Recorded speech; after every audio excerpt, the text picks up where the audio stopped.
अपने पाँव नीचे मत रखना मिति, मैले हो जाएंगे। मैं तो हिंदुस्तान का राजा हूँ, तुम्हें सदा फूलों पर चलाऊंगा, हजारों नौकर चाकर तुम्हारे इशारे के इंतजार में खड़े रहेंगे। फूलों को भी तोड़कर लाना नहीं पड़ेगा, जहाँ तुम मुझे देखकर मुस्कराई कि अपने आप फूलों की वर्षा हो जाएगी। उद्धरण उद्धरण, वह उसके होठों को चूम रहा था। हाँ मेरे प्यारे चंदन, मैं तुम्हारे राज्य की अकेली महारानी। बस कुछ ही महीने, लाल नीले पीले रंग के वलयों का ऊपर नीचे होता नर्तन, दोनों एक दूसरे का हाथ थामे आकाश में उड़ चले थे। बादलों के पार जहाँ परियां नाच रही थीं, मधुर संगीत बज रहा था। हौले हौले सुबह हुई, पंछी जागे। उठो ए सोने वाले भोर जगाए। अरे ये क्या, बार बार यही लाइन। वह हड़बड़ा कर उठ बैठी। ये कौन आ मरा सुबह सुबह, और वह कहाँ चला गया? जरा दरवाजा भी नहीं खोल सकता। कितना सुहाना सपना था। ओह, उसके पूरे अंग में झुरमुरी सी हो रही थी, उस पर सपने का प्रभाव पूरी तरह छाया हुआ था। जरा सा आंखें खोलकर उसने अपने गाउन की तलाश की, वह दूर पलंग के दूसरे किनारे पर पड़ा हुआ था। इस बीच कभी गाना बजता जो उसके डोरवेल का रिंगटोन था, कभी दरवाजे पर थाप पड़ती। आ रही हूँ, उसने अनमने स्वर में आवाज का उत्तर दिया। उसके चेहरे पर नागवारी के भाव स्पष्ट दृष्टिगोचर हो रहे थे। उसने बगल वाले कमरे से दरवाजे की ओर बढ़ती पदचाप सुनी। अब जा रहा है, जब मेरा सपना टूट गया। वह गुस्से से बड़बड़ाए। हाय, सर दर्द से फटने लगा। उसने दोनों हाथों में लेकर अपना सिर दबाया। वह लुंगी के ऊपर शर्ट पहनता दरवाजे की ओर बढ़ रहा था। दरवाजा खोला तो सामने कल्पना मैडम अपना बड़ा सा बैग संभालती खड़ी थी।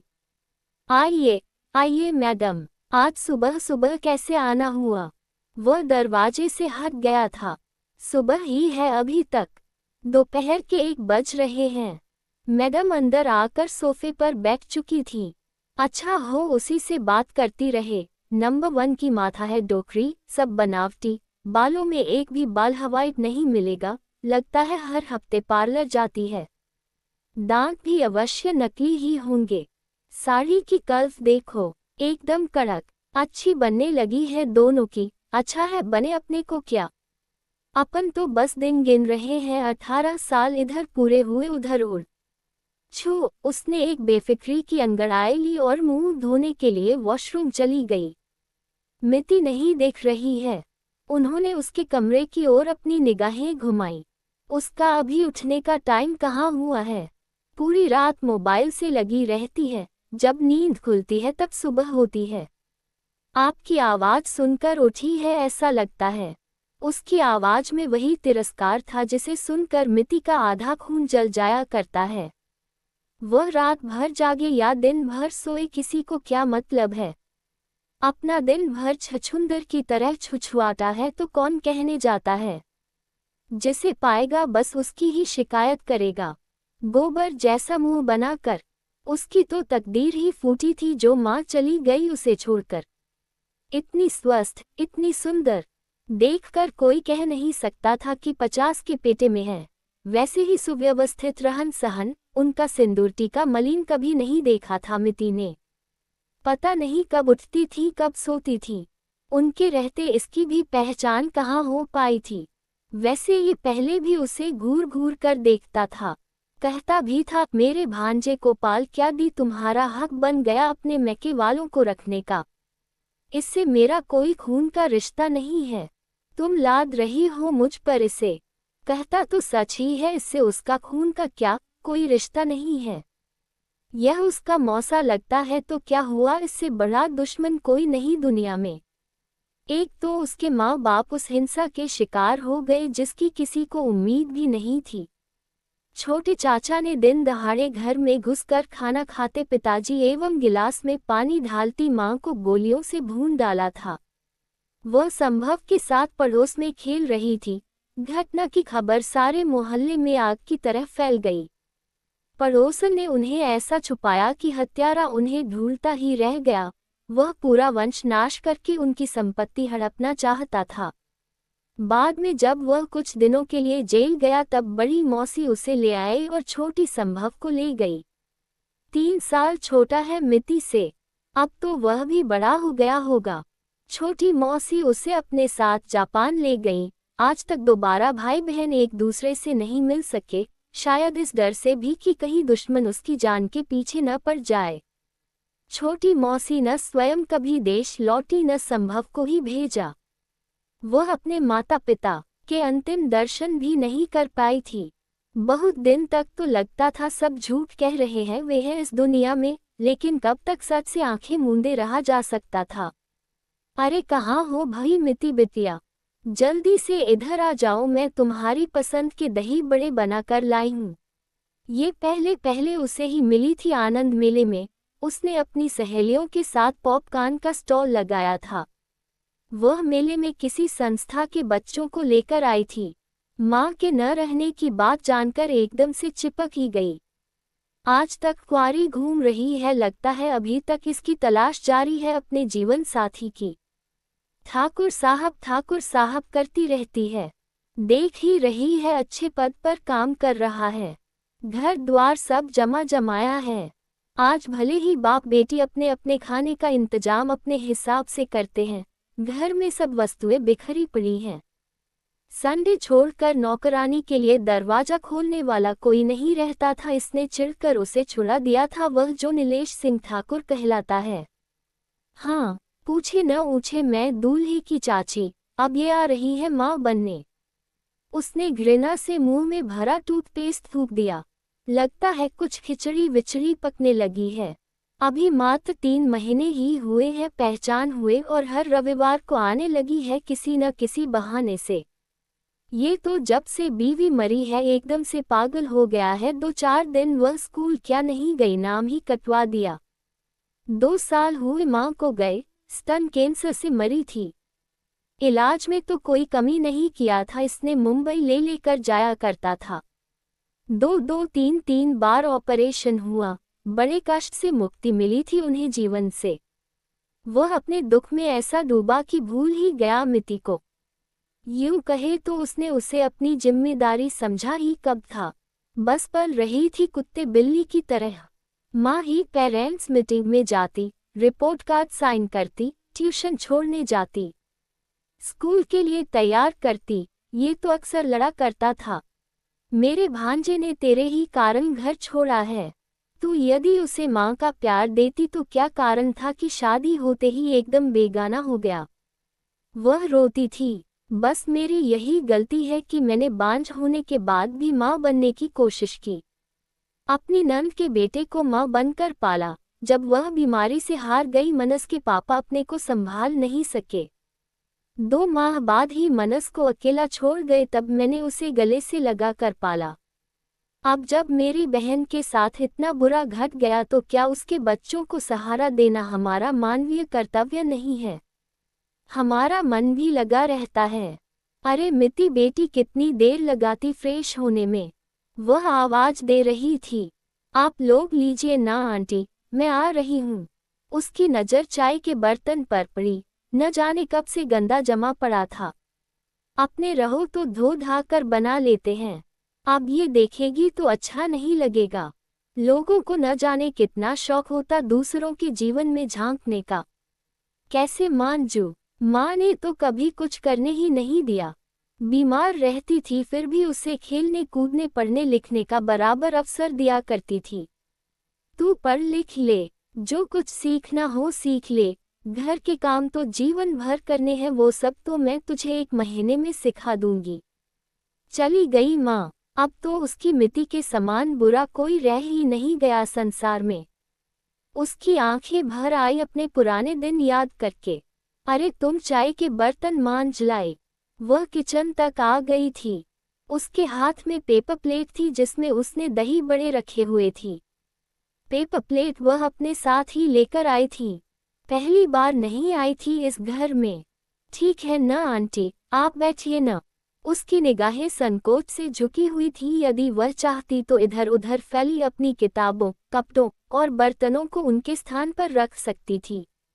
पलक झपकते तो नहीं बीत जाएंगे कुछ महीने, क्या सब कुछ जैसे का तैसा छोड़कर चली जाएगी चंदन के साथ? अरे आओ न, एक साथ बैठकर खाते हैं। उनका प्रबल आग्रह देखकर मिति को उनके साथ आना पड़ा।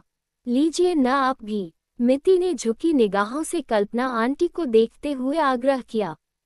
बस ले रही हूँ, किसी नवोरा की तरह चम्मच से छोटे छोटे टुकड़े उठाकर खाने लगी वह। बहुत अच्छे बने हैं, आपने बड़ी मेहनत की। वह रुचि लेकर खा रहा। वाह, कैसे बिछा जा रहा है। और किसी की मेहनत की तारीफ करते तो मुंह में दही जमी रहती है। अभी परसों की ही तो बात है, पड़ोसन के बहुत समझाने पर उसने ड्यूटी से आते ही उसके हाथ में चाय की प्याली थमाई थी, जिसे देखते ही वह भड़क उठा था। किसने कहा तुझसे चाय बनाने के लिए? हाँ, तेरी उस दिन की बात सुनने के बाद तूने कैसे सोच लिया कि मैं तेरा दिया कुछ भी खाऊंगा पीऊंगा? तू तो मुझे खाने में जहर मिला कर देना चाहती है ना? वह कलेजा फाड़ कर चीख रहा था। तो थूक दे चाय में। मेरी बात तो याद है तुझे, और तूने क्या रिपोर्ट लिखवाई थाने में? मैंने तुझ पर रेप केस का आरोप लगाने की धमकी दी है। मेरा तेरा कोई खून का रिश्ता नहीं है। मैं तेरी गोद ली हुई संतान हूँ, जिसका कोई डॉक्यूमेंट्स नहीं है। तू तो मुझे बाल संरक्षण गृह भेजना चाहता था ना? मुझे घर से निकाल कर रंगरेलियां मनाना चाहता है। ऐसा ही नाटक करना था तो पहले ही क्यों रखा? मुझे मार डालता हत्यारा। जीकर ही क्या कर रही हूँ? वह अपने कमरे में लेटी बहुत देर तक रोती रही थी। बार बार थाने में पड़ी डांट उसके कानों में गूंजती रही थी। आपको शर्म आनी चाहिए अपनी ही बेटी के खिलाफ शिकायत दर्ज कराते हुए।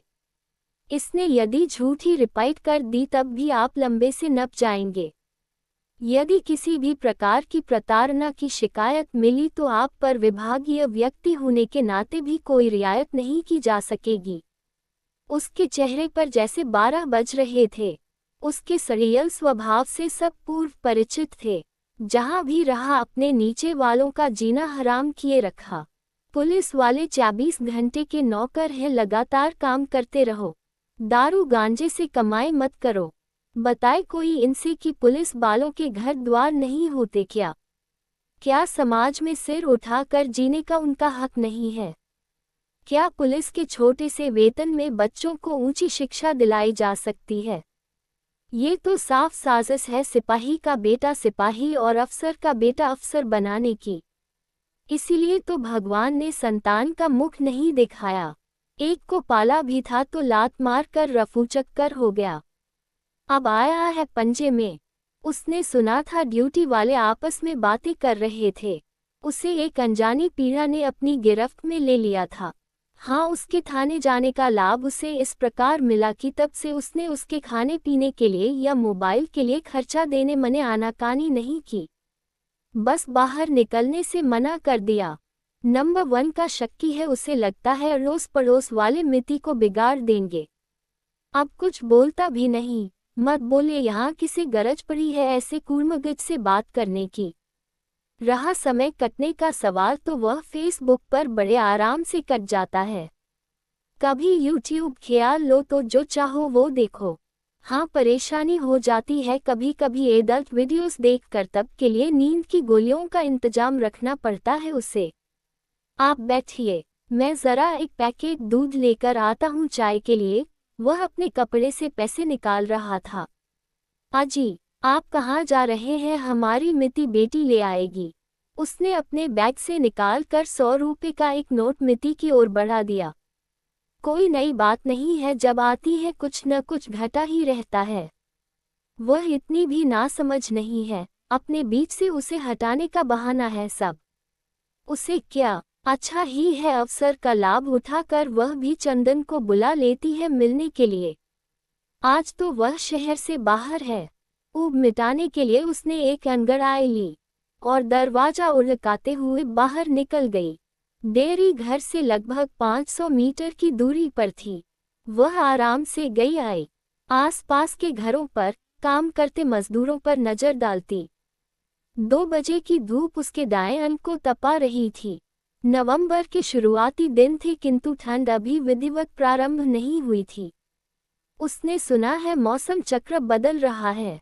दरवाजा उसी प्रकार उड़का था जैसा वह छोड़ गई थी। उसने बिना आवाज किए अपन अंदर जाने लायक दरवाजा खोला और सीधे अपने कमरे में चली गई दूध लिए। बगल वाले कमरे से धीमी किंतु स्पष्ट आवाजें आ रही थीं। और तो जो भगवान ने किया उसे कोई बदल नहीं सकता, किंतु मैं इस लड़की से बहुत परेशान रहता हूँ, एक भी बात नहीं मानती। बताइए, जब घर में कोई महिला नहीं है तो कौन सिखाएगा भला बुरा उसे। कुछ कहने की कोशिश करता हूँ तो गलत भावना मन में लाती है। सच कहूँ तो इस लड़की ने कभी मुझे बाप का दर्जा दिया ही नहीं। रो ले नया मुर्गा पाया है न। मैंने तो तुझे बाप नहीं समझा, तूने ही कब मुझे अपनाया। वह किचन में जाकर चाय का पानी चढ़ाने लगी। सोकर उठने के बाद चाय मिल जाए तो तबीयत फड़का फाइट हो जाती है। बच्ची है ठाकुर साहब, समय आने पर सब ठीक हो जाएगा। उसने सहानुभूति भरे स्वर में कहा। क्या सुधरेगी मैडम? पहले जमाने में इतनी उम्र में लड़कियां अपनी ससुराल जाकर पूरा घर संभालती थीं और इसे देखिए दोपहर ढले सोकर उठती है। पूरी रात मोबाइल पर न जाने क्या करती रहती है। देखते देखते मेरा घर शमशान हो गया। थोड़ा थोड़ा सीखती तब भी कम से कम अपने लिए तो पक्का खा लेती। नौकरानी लगाओ तो दरवाजा नहीं खोलती। मैं ठहरा नौकरी वाला इंसान, वह भी पुलिस की नौकरी जिसमें घर परिवार के लिए कोई समय नहीं होता। उद्धरण कभी कुछ सिखाने की कोशिश किया। माँ थी तो उसने भी कभी कुछ करने न दिया और तू तो बस रोना भर जानता है, कुछ सिखाता तो जरूर सीख जाती। और अच्छा ही किया न सीख कर। मैं क्या तेरे लिए खाना बनाऊंगी? जा मुंह धोकर रख। चाहे जितना रो ले तेरे लिए तो कुछ नहीं करूंगी। कोई सुने न सुने वह हर बात का उत्तर मन ही मन देती जा रही थी। ठाकुर साहब, जहाँ समस्या है वहाँ समाधान भी है। आप भी इसकी शादी कर दीजिए। ऐसी बिगड़ी लड़की को किसके पल्ले बांध दूं मैडम? फिर अभी यह 18 की कहाँ हुई है? उसके स्वर में उसकी हताशा बोल रही थी। कोई करे न करे वह तो करेगा न जिससे ये रात भर बतियाती है। उसका नाम चंदन है, मेरी जान पहचान का है। बड़ी उम्र का आदमी है, इन्हें सुधार कर रख देगा। धनी बाप का अकेला बेटा है, पढ़ा लिखा भी है। वह भी खुश और हम भी खुश। आप कहें तो बात करूं, उसका बाप तो दोनों तरफ का खर्चा दे देगा हंसी खुशी। हर्रा लगे न फिटकरी रंग चोखा होए। फिर यदि आपको पसंद आएगा तो मैं आपका उजड़ा घर बसाने की जिम्मेदारी ले लूंगी। इतना सब कुछ है तो अब तक कुआरा क्यों बैठा है? कुआरा कहाँ, पहले 2 शादियां हो चुकी हैं। जिसके भाग्य में सुख नहीं होता उसकी मति मारी जाती है। दोनों भाग गई इसका घर छोड़कर। और कुछ नहीं, जरा बातें ज्यादा करता है। बड़ी ऊंची ऊंची, कभी ताजमहल खरीदने की बात करेगा, कभी लाल किला। मिटी जाए भोगे अपने भाग्य का सुख। वहाँ न किसी काम की कोई फिक्र रहेगी न जिम्मेदारी। सब काम के लिए अलग अलग नौकर लगे हैं। मुझे तो लगता है हमारी मिट्टी के लिए सब प्रकार से उचित है। न हो तो अभी सगाई करके छोड़ दीजिए। कुछ माह बाद जब 18 की हो जाएगी तब शादी कर देंगे। मुझे तो बस आपकी ही चिंता लगी रहती है। मैडम की आवाज अत्यंत मधुर थी। बड़ी प्यारी लगी थी मिट्टी को वह। उसके चंदन से उसका विवाह करा रही थी। कोई लाख बुराई करे, चंदन तो उसकी हर अदा का दीवाना है। इतना सुंदर, शिक्षित और कमाऊ है वह। जब तक साथ रहता है लगातार उसकी प्रशंसा करता रहता है। चंदन से मिलाने के लिए वह फेसबुक की सदा आभारी रहेगी। रही बात शादी की तो पैसे वालों की 2 क्या 4 भी हो सकती है। वैसे भी आजकल लड़कियों में हस्बैंड चेंज करने का ट्रेंड है। वे छोड़कर नहीं गई, उन्होंने मिट्टी का रास्ता साफ किया। वह तो मिट्टी के सारे दर्द की दवा है। शादी के बाद उसका अपना संसार होगा जहाँ की वह मालकिन होगी। वह सब कुछ सीखेगी। इनका उसे सजा देने का सपना कभी पूरा नहीं होगा। हम बड़ी उम्र का आदमी है जिसकी 2 औरतें भाग चुकी हैं। वह मेनिया का शिकार है। बहुत अच्छा रिश्ता ढूंढा है मैडम मेरी बेटी के लिए। क्या मेरे पास उसकी शादी के लिए पैसे नहीं है? क्या वह मेरे ऊपर भार है? अब मेहरबानी करके यहाँ से तशरीफ ले जाइए, वरना मैं आपकी सारी चिंता झाड़ दूंगा।